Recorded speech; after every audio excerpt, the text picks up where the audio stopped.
Well, hello boys and girls, and welcome to this week's online assembly. Today we're going to retell a story we find in the Old Testament, in the first part of the Bible, in 1 Samuel chapter 17. And it's all about a young boy who slayed a giant called Goliath. Yes, today's story is David the Giant Killer. And I need your help as we retell the story today.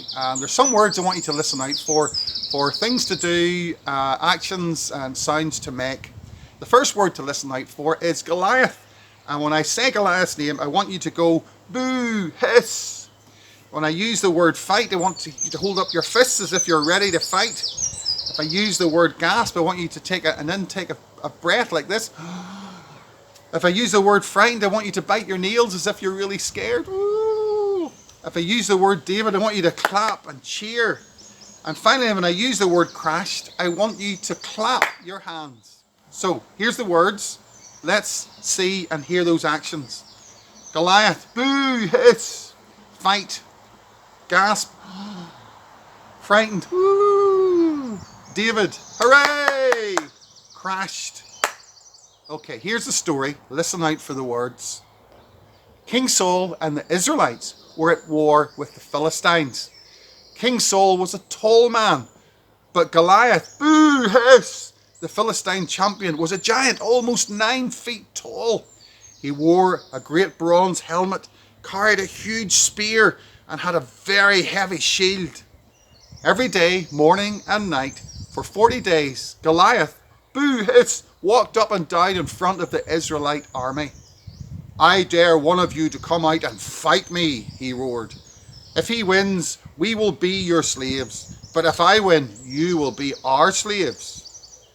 When King Saul and his soldiers saw him, they just stood there and they gasped. They were all too frightened to fight. Then one, young David, hooray, arrived with food for his brothers who were soldiers. He was a shepherd boy. David, hooray, listened to Goliath's boo, hiss, jeering words. Wasn't anyone going to fight him? King Saul had offered a huge reward to the man who killed Goliath. Boo, hiss. He shall marry my daughter, the princess, and I will let his family off all taxes. But still no one came forward. Who is this Philistine to defy the army of the living God? David, hooray, said. His brothers tried to shut him up. Who did he think he was? But someone told the king, and he sent for David. Hooray! Your Majesty, hooray! David said. No one should be frightened of this Philistine. I will go and fight him. How could you fight him? Saul asked. You are only a shepherd boy, and Goliath, boo, hiss, has been a soldier all his life. I've killed lions and bears when I looked after the sheep, said David. Hooray! If God can save me from lions and bears, he will certainly save me from Goliath. Boo, hiss. Very well, said Saul, but you must wear my helmet and coat of armour. David, hooray, put it on. But he could hardly walk in it. It was so heavy. I can't fight like this, he said. So he took it all off, picked up his shepherd's stick, and chose 5 smooth round stones from the stream for his sling. Then he went to meet Goliath. Boo, hiss. When Goliath, boo, hiss, saw David, hooray, coming, he threw back his head and roared with laughter. Is this the best fighter the Israelites have? What's that stick for, boy? Do you think I'm a dog? You have come to fight with your sword and spear. David said, hooray, but I come in the name of the living God. He does not need swords and spears to save his people. Soon everyone will know that Israel has a God. He ran towards Goliath, boo, hiss, letting fly with his sling. The stone smashed into the giant's forehead and knocked him down. He crashed to the ground. Quick as lightning, David, hooray, ran to him, threw Goliath's sword, boo, hiss, and cut off his head. There was a great gasp from the Philistine army. They turned and ran with the Israelites in hot pursuit. God had come and rescued his people. His people were safe, thanks to David. Hooray!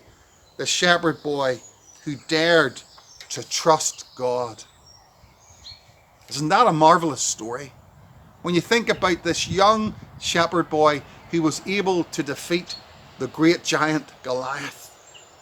But he didn't do it in his own strength. He did it with God's help.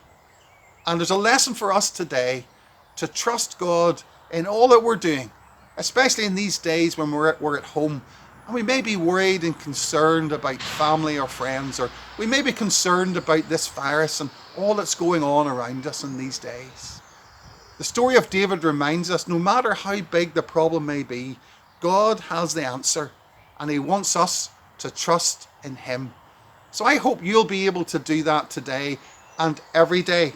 And there's a verse in the Bible that helps us and encourages us to do that. And we find it again in the Old Testament, this time in the book of Proverbs. Proverbs 3 verse 5 that says this: trust in the Lord with all your heart.